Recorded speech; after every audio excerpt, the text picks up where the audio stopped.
Alhamdulillah kita bisa masuk dalam video yang keempat ya. Pada video keempat ini kita akan bahas terkait dengan desain dan perencanaan dari TPS 3R. Mudah-mudahan tetap semangat ya mengikuti perkuliahan pengolahan sampah berbasis masyarakat.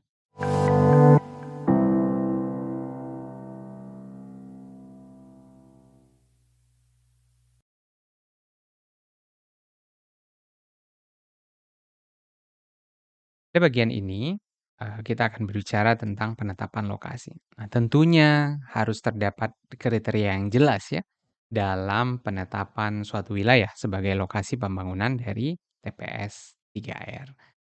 Nah, mungkin gambar ini ya, gambar di bawah ini akan menggambarkan proses alur tersebutnya. Misalnya diawali dengan pemeringkatan dalam prioritas wilayah yang memiliki kerawanan sanitasi berdasarkan dari laporan strategi sanitasi kabupaten atau kota (SSK). Nah, dokumen ini tentunya tidak asing bagi kita.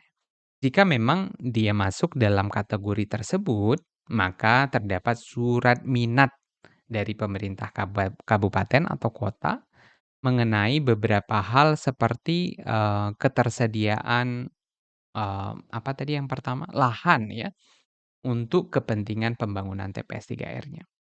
Nah, kesediaan menerima nantinya aset TPS 3R yang jumlahnya 400 sampai 600 juta tadi, setelah dibangun oleh pemerintah pusat. Dan kesediaan mengalokasikan dana operasional dan perawatan. Nah, disinilah sinergi antara pemerintah pusat dan pemerintah daerah.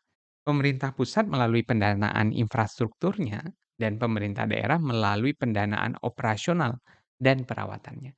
Jika hal tersebut dapat berjalan, tentunya masyarakat akan diuntungkan pastinya ya dalam kegiatan pengolahan sampahnya. Nah, selanjutnya apa yang harus dilakukan?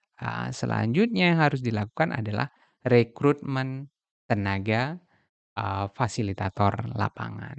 Nah, jika oke ya, yang akan dilakukan pastinya kajian lebih kompleks ya, terhadap kesiapan lokasi, rencana pembangunan TPS 3R. Misalnya dengan melakukan berbagai macam, seleksi lokasi.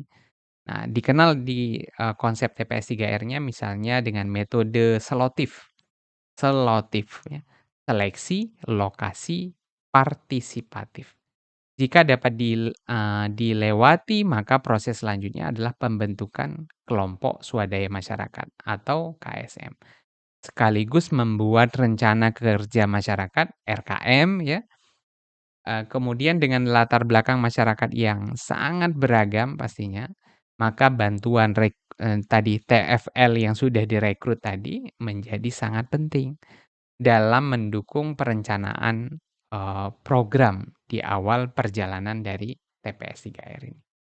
Nah, kegiatan selanjutnya dilanjutkan dengan perencanaan DED ya, Detail Engineering Design, detail, rinci terhadap TPS 3R ini.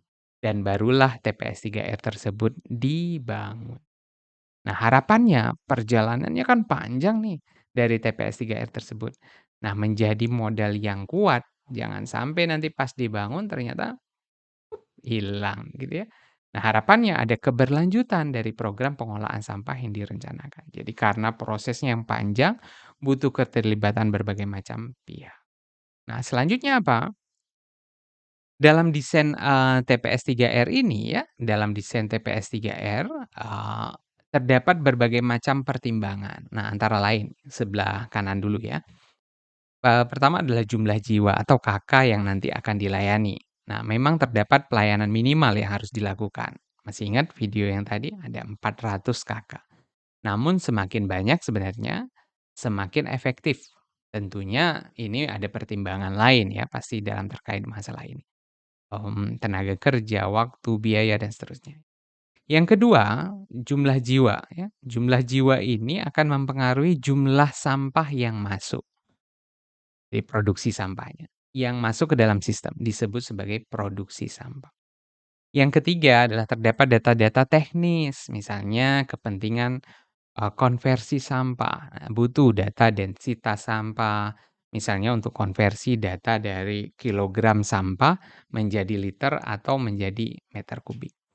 Nah, dari satuan berat menjadi satuan volume yang nanti dibutuhkan untuk desain luasan area yang akan digunakan sebagai area TPS 3R.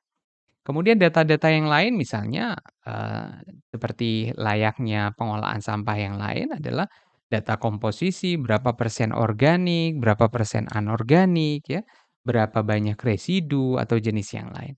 Nah, komposisi sampah Indonesia memang identik dengan organik, namun pendataan komposisi ini sangatlah penting dilakukan karena mengingat satu lokasi dengan lokasi yang lain yang berbeda. Berbeda geografis, berbeda kondisi sosial ekonomi masyarakat, ini memberikan pengaruh terhadap komponen atau komposisi sampah tersebut. Jadi perlu dipertimbangkan.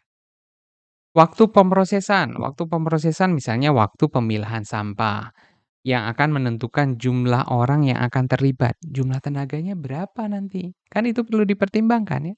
Waktu pengomposan sampah yang nanti akan menentukan, luasan area yang harus disiapkan agar sampah organik yang masuk tetap bisa diproses sesuai dengan kriteria waktu yang dipersyaratkan dan menghasilkan hasil yang berkualitas. Dan yang lain adalah data-data yang berujung pada pembagian area beserta luasannya.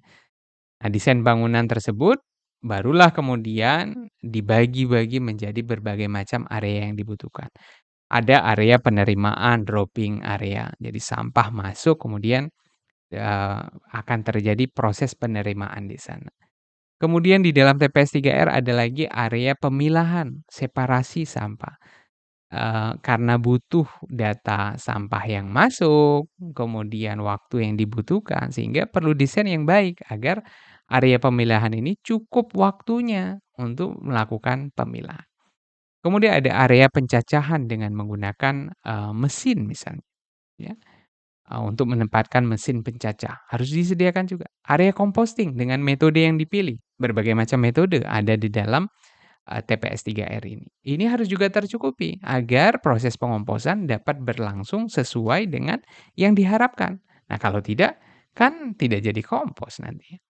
Kemudian area pematangan kompos, sehingga kompos dapat matang sesuai dengan kriteria yang diharapkan.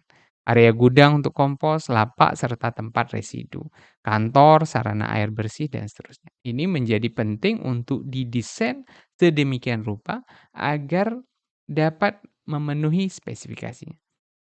Nah, dari 7 ya, 1, 2, 3, 4, 5, 6, 7 area yang ada dalam penjelasan ini dapat dipastikan area yang membutuhkan ukuran yang paling besar apa? Yaitu area pengomposan dan area gudang. Sehingga dengan dasar tersebut perencana dapat memiliki gambaran terhadap kebutuhan ruang dalam desain TPS 3R. Nah, mudah-mudahan dengan materi ini nanti disambung dengan melihat juknis secara langsung, berbagai macam hitungan yang disediakan dapat membawa gambaran kita bahwa desain TPS 3R itu memang harus detail agar tidak keliru dalam penempatan dan menghitung besaran yang ada. Mudah-mudahan dapat dipahami dengan baik.